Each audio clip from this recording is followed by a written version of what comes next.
अब अगले दिन एंजो उस बैंक में गया और अंदर मौजूद हर एक डिपार्टमेंट की फोटो लेने लगा ताकि वो बैंक के लेआउट को समझकर एक ब्लूप्रिंट तैयार कर सके। लेकिन इसी बीच बैंक के सिक्योरिटी गार्ड्स ने एंजो को फोटो लेते हुए पकड़ लिया और उसे अपने साथ बैंक के बेसमेंट में ले गए। अब असल में ये एंजो की एक चाल थी ताकि वो बैंक के बेसमेंट तक पहुंच सके और वहां मौजूद लॉकर्स को करीब से देख सके। अब यहाँ गार्ड्स ने एंजो के कैमरे को चेक किया पर उन्हें इस कैमरे से कुछ नहीं मिला क्योंकि एंजो ने पहले ही कैमरे में लगे एसडी कार्ड को निकाल दिया था। अब चूंकि गार्ड्स को एंजो के खिलाफ कोई सबूत नहीं मिले इसलिए उन्होंने इसे जाने दिया। इसके बाद एंजो अपने साथियों के पास गया और उन्हें उस बैंक का ब्लूप्रिंट दिखाया जो उसने उन फोटोज को देखकर बनाया था। अब यहाँ एंजो ने सभी को बताया कि वो बेसमेंट से होते हुए बैंक के अंदर जाएंगे क्योंकि बैंक के सभी लॉकर्स बेसमेंट में मौजूद हैं। अब ब्लूप्रिंट मिलने के बाद इन्होंने एक साइकिल की मदद से बैंक और सीवर के बीच की दूरी का पता लगाया। इन्होंने साइकिल के टायर पर एक निशान लगाया और उसे सीवर से चलाकर बैंक तक ले गए और इस दौरान साइकिल का टायर कितनी बार घुमा उसे काउंट करके इस दूरी का पता लगाया। अब अगले दिन एंजो ने कुछ कैलकुलेशन करके उस एंगल का पता लगाया जिस एंगल पर खुदाई करने से वो सीधा बैंक के अंदर पहुंच जाएंगे। अब इसी बीच एंजो ने मारियो को बताया कि वो जिन पैसों को चुराने वाले हैं बैंक के पास उन पैसों का इंश्योरेंस मौजूद है और इसका मतलब ये था कि चोरी के दौरान आम लोगों के पैसों को कोई नुकसान नहीं होगा। अब उस रात ये सभी लोग उस सीवर के नीचे गए और इस पाइपलाइन में एक सुरंग खोदने लगे। इसके साथ ही इन्होंने अल्बर्टो नाम के एक आदमी को अपने प्लान में शामिल किया जो चोरी के बाद भागने में इनकी मदद करेगा। हालांकि इतनी प्लानिंग के बाद भी इनकी सबसे बड़ी प्रॉब्लम ये थी कि ये लोग बैंक के अंदर मौजूद उन सभी लॉकर्स को खोलेंगे कैसे। दरअसल उस बैंक में कुल 400 लॉकर्स मौजूद थे और अगर इन्हें एक लॉकर को खोलने में 1 मिनट लगते हैं तो उन सभी लॉकर्स को खोलने में इन्हें कुल 6 घंटे लग जाएंगे। अब अगले दिन मारियो उस बैंक के एक दूसरे ब्रांच में गया और वहाँ अपने नाम पर एक लॉकर ले लिया और इस लॉकर को खोलते वक्त उसने इसके मैकेनिज्म को बड़े ही ध्यान से समझा। अब अगले दिन मारियो और उसके साथियों ने मिलकर एक वैन चुराई जिसका इस्तेमाल वो चोरी के बाद भागने में करने वाले थे। इसके बाद ये लोग अल्बर्टो के घर पहुंचे और बाहर खड़े होकर उसका इंतजार करने लगे। लेकिन तभी यहाँ पर पुलिस की एक टीम आ गई और इन सभी से पूछताछ करने लगी क्योंकि इन्होंने ये वैन सड़क के बीचों बीच लगा रखी थी। अब इससे पहले कि पुलिस को इन पर शक होता अल्बर्टो और उसकी वाइफ घर से बाहर आ गए और पुलिस वालों को बताया कि ये लोग हमारे गेस्ट हैं और ये हमारा इंतजार कर रहे थे। अब उस रात ये लोग दोबारा से उस सीवर में गए और उस सुरंग को आगे खोदने लगे। लेकिन कुछ घंटों की खुदाई के बाद इनकी ड्रिल मशीन टूट गई और इनका काम ठप पड़ गया। अब ये देखकर मारियो काफी नाराज हुआ और इन सभी से कहा कि मैंने पहले ही इस काम में अपनी सारे सेविंग्स लगा दी हैं और अब मैं इसमें और पैसे नहीं लगा सकता। और इतना कहकर मारियो वहाँ से चला गया।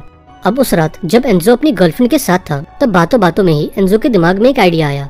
अब अगली सुबह वो मारियो से मिलने उसके घर पहुंचा और उसे अपना पूरा प्लान बताया। यहाँ एंजो बताता है कि हम उस बैंक को रात में नहीं बल्कि दिन के उजाले में लूटेंगे।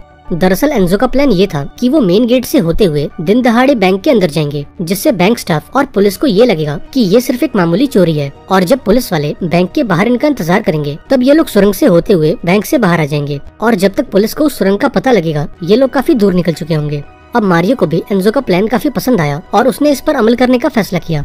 अब चोरी वाले दिन इन सभी ने अपने हाथों पर ग्लू लगा लिया ताकि वो अपने फिंगरप्रिंट छुपा सकें। इधर सेबेस्टियन सुरंग खोदने के लिए सीवर में गया जबकि टीम के बाकी लोग भेस बदलकर बैंक के अंदर घुस गए। अब अंदर आने के बाद इन्होंने अपने चेहरे पर मास्क लगा लिया और बैंक के अंदर मौजूद सभी कस्टमर्स को हॉस्टेज बना लिया। इधर बैंक के सिक्योरिटी गार्ड ने कैमरे में ये सब देख लिया और फौरन पुलिस को इन्फॉर्म कर दिया। इधर मारियो कैशियर के पास गया और उसे एक सूटकेस में पैसे भरने को कहा। वहीं दूसरी ओर अल्बर्टो बैंक के पार्किंग लॉट में गया और वहाँ मौजूद गेट को अंदर से बंद कर दिया। अब अगले कुछ ही मिनटों में पुलिस बैंक के बाहर आ गई और देखते ही देखते इस बैंक को चारों तरफ से घेर लिया गया। अब ये सब देखकर एंजो ने एक हॉस्टेज को गन पॉइंट पर ले लिया और उसे बैंक से बाहर ले जाकर पुलिस वालों को धमकाने लगा। यहाँ एंजो ने बोला कि अगर किसी ने भी बैंक में घुसने की कोशिश की तो हम अंदर मौजूद सभी हॉस्टेजेस को मार देंगे। अब इधर बैंक के अंदर मारियो ने एक हॉस्टेज को गन पॉइंट पर ले लिया और उस सिक्योरिटी गार्ड से बाहर आने को कहा। अब पहले तो इस गार्ड ने बाहर आने से इनकार कर दिया पर मारियो के काफी धमकाने के बाद फाइनली वो कमरे से बाहर आ गया। अब यहाँ मारियो ने इस गार्ड से उसकी बंदूक ले ली और उसे बाहर भेजने से पहले उसका फोन भी ले लिया ताकि अगर पुलिस को उससे बात करनी हो तो वो इस फोन पर उसे कांटेक्ट कर सके। अब गार्ड को बाहर भेजने के बाद एंजो ने सभी कैमरास को बंद कर दिया ताकि गलती से भी इनके खिलाफ कोई सबूत न बचे। वहीं दूसरी ओर एंजो बैंक के बेसमेंट में गया और वहाँ मौजूद एक कैबिनेट को साइड किया। इधर सेबेस्टियन ने अपना काम पूरा कर लिया और उस सुरंग से होते हुए बैंक में आ गया। अब अंदर आने के बाद एंजो और सेबेस्टियन बैंक के पार्किंग लॉट में गए और कार की डिग्गी से एक मशीन को बाहर निकाला।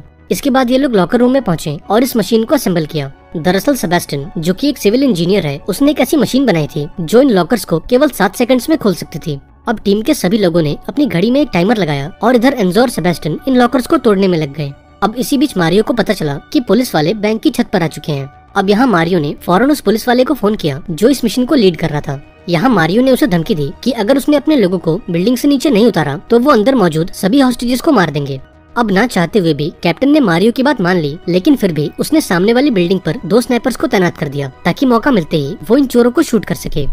इसके बाद मारियो ने कैप्टन से बोला कि तुम इस टाउन के मेयर से मेरी बात कराओ, जिस पर कैप्टन ने उससे बोला कि मेयर को बैंक तक आने में कम से कम 1 घंटा लगेगा। वहीं दूसरी ओर एंजो और सेबेस्टियन अब तक कई लॉकर्स को खोल चुके थे, जिनमें ढेर सारे पैसे और काफी सारा गोल्ड मौजूद था। इधर बैंक के बाहर पुलिस इन चोरों को पकड़ने की प्लानिंग में लगी थी, क्योंकि पुलिस को ये लग रहा था कि ये सिर्फ एक मामूली चोरी है और अब ये सभी चोर बैंक के अंदर फंस चुके हैं। इसलिए कैप्टन ने मारियो को दोबारा से कॉल किया और उसे सरेंडर करने का ऑफर दिया। यहाँ कैप्टन कहता है कि अगर तुम लोगों ने खुद को पुलिस के हवाले कर दिया तो मैं तुम्हें एक सरकारी वकील दे दूंगा, जिससे तुम्हें और तुम्हारे साथियों को बहुत ही कम सजा मिलेगी।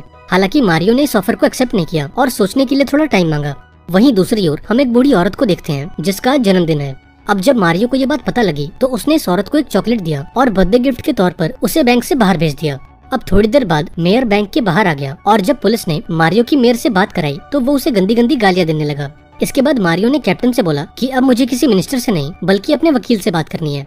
अब जब कैप्टन ने मारियो से उसके वकील का नंबर मांगा तो उसने उसे एक हॉस्टेज का नंबर दे दिया और जब कैप्टन ने उस नंबर पर कॉल किया तो मारियो अपनी आवाज बदलकर उससे बातें करने लगा। दरअसल मारियो ऐसा इसलिए कर रहा था ताकि उसके साथियों को थोड़ा और टाइम मिल सके। वहीं दूसरी ओर एंजो और बाकी लोग चोरी का सारा माल उस सुरंग में ट्रांसफर करने में लगे थे और इधर मारियो पुलिस और हॉस्टेज को मैनेज कर रहा था। अब इसी बीच हम कैप्टन को देखते हैं जो मारियो के वकील यानी कि उस हॉस्टेज के फोन पर कॉल कर रहा था, पर चूंकि मारियो ने इस फोन को ऑफ कर दिया था इसलिए कैप्टन को उस पर शक होने लगा। तभी कैप्टन की नजर बैंक के बाहर मौजूद उस सीवर पर गई और अब उसे एहसास हुआ कि बैंक से बाहर निकलने का एक तीसरा रास्ता भी है। इधर बैंक के अंदर चोरों ने लूट का सारा माल एक बोट के अंदर भर लिया और फिर एंजो ने अपने सारे हथियारों को बैंक के वॉल्ट में छोड़ दिया।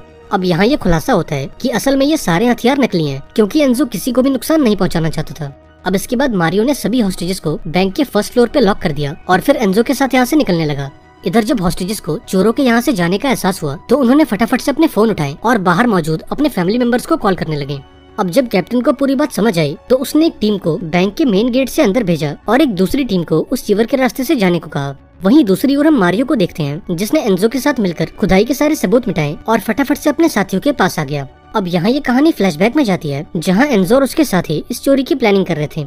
दरअसल एंजो ये जानता था कि पुलिस इस बात का अंदाजा लगा लेगी कि वो सभी सीवर के रास्ते से भागने वाले हैं, इसलिए एंजो और उसके साथियों ने इस सीवर में एक छोटा सा डैम बना दिया ताकि ये पानी के बहाव को दूसरी ओर मोड़ सके और अपनी मोटर बोट से उस डायरेक्शन में जा सके। इसके बाद कैप्टन बैंक के बेसमेंट में गया जहां उसे वो सुरंग दिखाई दी, पर वो इस सुरंग के जरिए उन चोरों का पीछा नहीं कर सकता क्योंकि उन्होंने सुरंग के मुंह पर एक बॉम्ब लगा रखा था। हालांकि बहुत जल्द कैप्टन को यह पता लग गया कि उन चोरों के बाकी हथियारों की तरह ये बॉम्ब भी नकली है, लेकिन अब इन सब का कोई फायदा नहीं था क्योंकि वो सारे चोर अपने एग्जिट पॉइंट तक पहुँच चुके थे।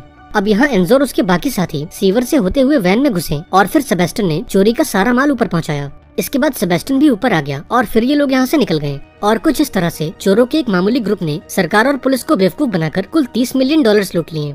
अब चोरी के बाद ये लोग एल्बर्टो के घर पहुँचे और लूट का सारा माल आपस में बराबर बांट लिया। इसके साथ ही इन्होंने उस वैन को भी जला दिया जिसे इस चोरी में इस्तेमाल किया गया था। अब इन सारे सबूतों को मिटाने के बाद ये सभी अपने अपने रास्तों पर निकल गए और लूट के पैसों से एक आराम की जिंदगी बिताने लगे। हालांकि कुछ महीनों बाद एल्बर्टो की वाइफ को यह पता लग गया कि उसका एक दूसरी औरत के साथ अफेयर है। अब गुस्से में आकर वो सीधा पुलिस के पास गई और उन्हें उस चोरी के बारे में सारी जानकारी दे दी। अब जैसे ही पुलिस को उन चोरों का पता लगा उन्होंने एक एक करके इन चोरों को धर दबोचा और इनका सारा पैसा जब्त करके इन्हें जेल में डाल दिया। अब इसके बाद हम 7 महीने बाद की कहानी देखते हैं जब एंजो जेल से रिहा हो रहा था और मारियो एक महंगी गाड़ी में जेल के बाहर उसका इंतजार कर रहा था। अब यहाँ ये खुलासा होता है कि एंजो ने पहले ही इस बारे में सोच रखा था कि अगर वो सभी पकड़े भी जाएं तो उन्हें कम से कम सजा मिले। अब चूंकि लूट के दौरान इन्होंने नकली हथियारों का इस्तेमाल किया और किसी को भी नुकसान नहीं पहुंचाया, इसलिए कोर्ट ने इन्हें केवल 7 महीनों की सजा सुनाई। इसके साथ ही बैंक के पास लॉकर्स में रखे पैसों का कोई रिकॉर्ड नहीं था, इसलिए सरकार को यह पता नहीं चला कि असल में इन चोरों ने कितने पैसे लूटे थे। हालांकि बैंक ने यह दावा किया कि उन चोरों ने कुल $25 मिलियन और कई किलो सोने की चोरी की थी, पर छानबीन के दौरान पुलिस को केवल $1 मिलियन मिले, जिसका मतलब ये था कि उन चोरों ने लूट का बड़ा हिस्सा छुपा दिया था।